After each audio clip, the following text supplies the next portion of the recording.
Hey guys, what's going on again? This is the Club of the Man 1993 back up to you again for another live review tonight as I managed to actually get a little bit of a second wind here in the end, which I was kind of hoping not to because I wanted to get some sleep after the insomnia that happened last night. But I'm up here to do my 205 live review from the February 5th, 2019 review of 205 Live that took place same as SmackDown in Everett, Washington. Overall, gotta say, I really enjoyed this edition of 205 Live. With both matches we had, felt like, they were telling some type of story again somewhere, giving some people momentum definitely needed for sure. And we have a new number one contender for the Cruiserweight Championship. There was one segment, though, that I wasn't really a fan of. It was just me being nitpicky with continuity. But other than that, I thought this was a really good edition of 205 Live. And believe it or not, again, I actually really enjoyed it. We'll have to see what goes down further with some of these feuds going on here, of course. But, I definitely thought, it was good, giving a lot of people opportunities that, brought a fresh presence, which is, of course, and why you can tell, once again, that Triple H took over the show. And we also got a really good match set up for next week that I look forward to seeing as well for 205 Live. The go-home show, of course, of before Elimination Chambers. We now will be having a Cruiserweight Championship match at the Elimination Chamber, most likely on the pre-show, but, what can you do?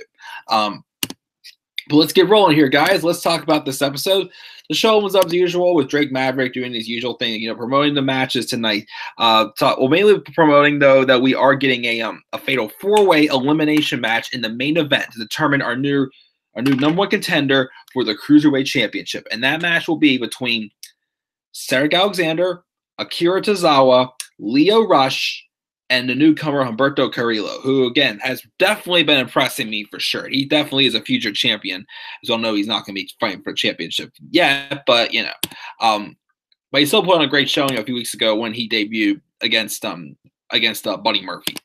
But the first match we had was the Brian Kendrick taking on Mike Kanellis, of course, with Maria Kanellis on commentary and in the corner for Mike. I also got to give a shout out there and say also, I've been pretty impressed so far with Aiden English's commentary.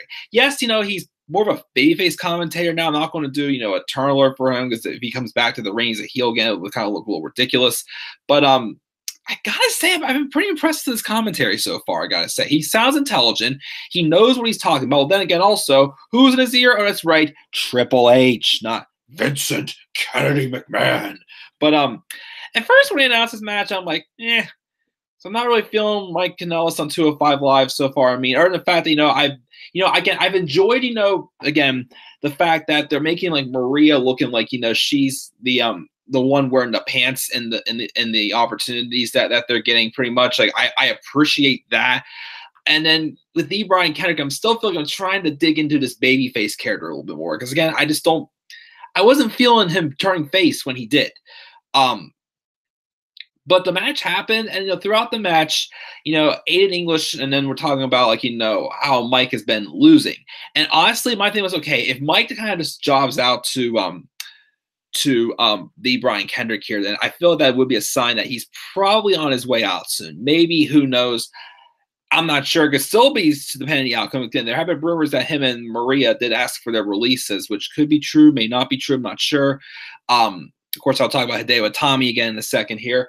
But throughout the match, they was doing that. But then to say released, I felt Mike Kanellis, even though he lost this match, he lost eventually the sliced bread, he dominated most of this match. And you can tell, like the story of him being frustrated, not getting opportunities, and, not really getting his momentum going. I felt he did come out of this match with momentum because he had offense for most of the match. Like there was a lot of times it looked like that, Kanellis could have won this match for sure. Few times he kind of did gloat a little bit though, and yeah, I got him in the palm of my hands now. So kind of like he backed off a little bit, if you know what I mean. But for the most part, again, I gotta say that I thought he dominated this match. I thought it was good. I mean, and even Kendrick, had some good spots in there as well. But had the typical, hero won't quit, philosophy to the match. Because again, because there was a point also in this match, remember, where Kanellis actually was giving him elbows to the back, and of course Maria got involved when she when it looked like that Kendrick was about to slam Mike into the announce table, but then Maria laid over, like right over like the corner of it where, he was about to get slammed to prevent that from happening. But eventually, when it did look like that Mike did have, Kendrick down after 3 big boots to the face or something like that, Kendrick did turn around his twisting DDT, and he countered it by hitting the sliced bread number 2 just like that to get the win. Obviously, afterwards, Mike Kanellis was frustrated. Yeah, it could still be one of those matches where it could be like, okay, a loss here, and he's probably going to be out the door. But again, he didn't job out. He didn't absolutely, job out to the Brian Kendrick. But then again, Tommy didn't just job out to Tozawa either last week when he was on his way out, which, he probably is, but WWE still has not made it official yet on their website and whatnot. But the Brian Kendrick wins. But I feel like, this is one of those matches I felt where Mike Kanellis came out losing strong, I felt. So I definitely give the credit. I did appreciate what this match has accomplished, again, give more of a babyface, heroic side for the Brian Kendrick, but also kind of like, giving some hope for Mike Kanellis also. But again, could spend his way out or not? We'll have to wait and see if he gets another opportunity or not. But I definitely enjoyed this match more than I enjoyed the match with him and Kalisto last week, for sure, I felt. But good match for sure to open up the show. And then this part I thought was weird. So they show what happens last week with Hideo Itami, losing to Tozawa, and then afterwards, Arya Daivari, who had been formed this brief alliance with Itami, Daivari turning on him and laying Itami out with a clothesline. We then see this Instagram promo from Arya Daivari, complaining about how Itami blew it time again and again, and he wants to talk about respect. If you want something done, you've got to do it yourself, basically. So, I mean, I guess, that kind of like, the sign that, obviously, we're not going to get in a match with Hideo Itami and Arya Daivari, as it seems that Itami did get released, even though WWE.com, they're made official, and he's still in the 205 Live superstar section on the superstar page. He didn't get moved to the alumni section yet. I just found it weird how the Daivari said that Itami blew it time and time again. I mean, think about it. When Itami and Daivari first teamed up, Itami was winning. Like, he was on a roll with his matches. Like I said, the only times he failed was getting the Cruiserweight Championship and what's it called? And of course, the match with Tozawa, the only ones that he's lost. He won the triple threat week before. I thought he was picking up great momentum. But I would like to have said, like, I gave him the chance to show him the respect to get him to, the top, get him to the top and get him a cruiserweight championship opportunity. When I could have said that, okay, but to say that he blew it time and time again, like, isn't that a little bit overreacting, maybe, or something like that, in my opinion? But whatever.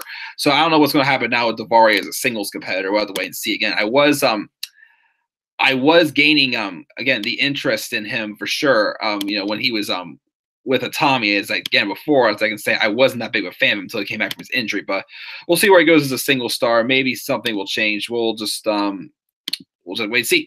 So we had that happen there, and then we also get a recap of well, first off, we also got a promos from each of the 4 men in the number one contenders match of explaining why they're going to win tonight. We also got a recap of what happened recently also with the beatdown between Noam Dar and Tony Nese in the parking lot brawl, which caused Nese to get suspended indefinitely. And then we see Drake Maverick backstage talking to Drew Gulak and Gentleman Jack Gallagher, which, of course, again, are upset with Maverick for, just not looking into any of their, prospects that they, gave them the binder for who can join 205 Live. And they picked Humberto Carrillo. So they're asking if they can be in Carrillo's corner tonight because they're wanting to, try to get Carrillo to join their little team, basically, the Submission Commission, as they call themselves, which is obviously probably going to lead to a feud with Drew Gulak and Humberto Carrillo, which I'm cool with. But he bans him from being at ringside, and that no one's going to be in anyone's corner tonight in the Fatal 4-Way. Then Noam Dar rolls up, and he says he's ready to get back in the ring, and he demands a match with Tony Nese next week. But then Dar says Maverick should either let him settle in the ring or he'll sell it somewhere else. Then Maverick at first, was not going to do it, but then he said, fine, it's going to happen, but it's going to have to be contained. When he said this, I thought first they thought maybe unsanctioned or a steel cage match, but he announces a no DQ match for next week with Dar and Nice. So I'm like, okay, cool, let's go. So I'll take it. So we got that match announced official for next week as well. And then we get our main event. It was the fatal four-way match for the number one contention for the Cruiserweight Championship. Of course, we have 3 baby faces and a heel in this match. And the heel, obviously, is a guy who has really done a good job generating heat with Lio Rush. Yes, again, I know he can be a little annoying at times on the microphone, but again, I give him the credit. He's a great in-ring competitor. But as soon as this match starts, he is cornered by all 3 of them. He was just talking so much trash to Akira Tozawa mainly for the fact that he's beat him twice and whatnot. And then Cedric's like, hey, you didn't beat me though. And then he just stopped dead in his tracks. And I can't remember if Carrillo said anything to him, but for the most part, the match was featuring it before Lio got eliminated first. There was some back and forth action, but first most of it was just targeting Lio Rush mostly, and eventually Cedric got him out with a lumbar check, which I just love. Even the match that Lio and Cedric had, when Cedric hit that lumbar check on Lio Rush, and the way he sold it, both times he sold so far, I'm like, damn, that was a very nice selling by Lio Rush. So it's a little bit of my surprise. Lio Rush, the first one, got eliminated, but it came down to the final 3 being Alexander, Carrillo, and Tozawa. And some good back and forth movement there as well, but then Carrillo got eliminated by Tozawa. And it comes down to Alexander and Tozawa. And pretty much like, this is what it's all about the championship. I want it back and whatnot. And then these two actually had some pretty good back and forth sequences. Alexander went as far as hitting like a little bit of like a spine buster or like some type of maneuver to the back on the apron, it looked like. But then Tozawa turned it around because honestly, this is a story. Obviously, the story you're telling where Tozawa, he got the fatal 4-way opportunity recently. But he's got right on big wins against Drew Gulak, Hideo Itami, and now he put away the upstart in Humberto Carrillo. Yeah, it could be nice to maybe see him get the pin also on Lio Rush to get his comeuppance since Rush had beat him twice before. But obviously have him come down. If you're going to have him go over, have him have him the pin the man who definitely was like the face of the Cruiserweight division for the past year until Buddy Murphy took the title off of him. And that, of course, was Cedric Alexander. There was some good back and forth action. He even tried to put kind of like a Black Widow maneuver on him, like similar to what AJ Lee did. But then he hits that reverse Hurricanrana or whatever the heck it's called, stunning Alexander, who was out cold, and then hitting a second senton bomb. He hit the first one on Carrillo to win him. Then he hits the second one on Alexander for him to get the victory. And Akira Tozawa, who definitely has racked up some big wins. I mean, I remember saying and I'm still be honest and saying I didn't feel like he was, again, that fatal 4-way at Rumble was good, and I definitely thought Tozawa had some pretty good spots in that match. But as far as it being Murray facing the 4 best cruiserweights in the world, I still felt, Tozawa wasn't the fit for that spot still. They could have probably put in Ali or even Alexander in that spot. But I just felt that, Tozawa was ready that. But now I feel like he's ready that he has earned that one-on-one spot. They built him up. He's gotten, big victory over Tommy and a big victory over, in the fatal 4-way, getting 2 of the pinfall victories and 1 over Cedric Alexander. Okay, now he feels like a right serious contender. I wouldn't have Murphy drop the title to him, though. I don't know. I'm just not feeling it for Tozawa being champion again. I don't feel Murphy dropping a title Elimination Chamber. I'm like, it feels kind of random. I don't know. I'd like to see him hold it till maybe after Mania. I feel like, he can hold it till Mania. Give him a chance to retain at Mania because, again, he's deserved it for sure.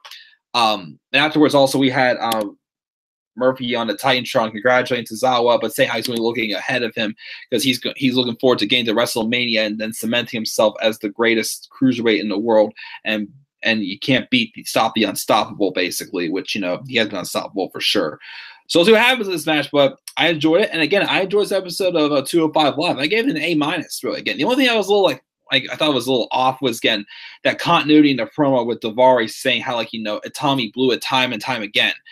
Okay, you were with him, for how many weeks? He won all of his matches with you, but he lost at the at the Fatal 4-Way, and he lost to Zazala. That's just two things there. It's like, it was like, I try to get you to the top end. You don't even capitalize on the opportunity and whatnot. Yeah, I get it. It's an awkward spot trying to right off the Tommy, even though he has been announced for sure. He's been released on WWE.com. Yeah, although most of our places have confirmed he's gone. But again, they could have fixed that. Pro is a little bit, in my opinion, better than that. A- for 205 Live tonight for sure. Robbie was up, man. He says, "No am, no am, no am." Oh my goodness! What you just shut the hell up? Based on the result of the main event, do you think Cedric Alexander may turn heel? I think he needs to turn heel personally. I mean, I personally think he needs to turn heel and go to SmackDown. I just don't feel like he has anything left to do on 205 Live. What's he going to do? Just be the guy who just eats pinfalls now, put people over on 205 Live? No. Like, put him on SmackDown in a meaningful feud. And again, as I keep saying, have him go to SmackDown and turn heel on Mustafa Ali, because, of course, he gets jealous of Ali for getting him, this opportunity outside the crew that did it first before he does, after he has ran his whole division. So, yeah, I think, the momentum is there. Like, the story is there for Alexander to turn heel, so I do agree he should definitely turn heel.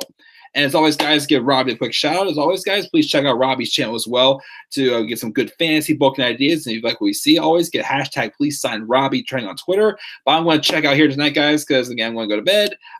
But thank you for joining me in this live chat here, Robbie. But, again, A- for 205 Live.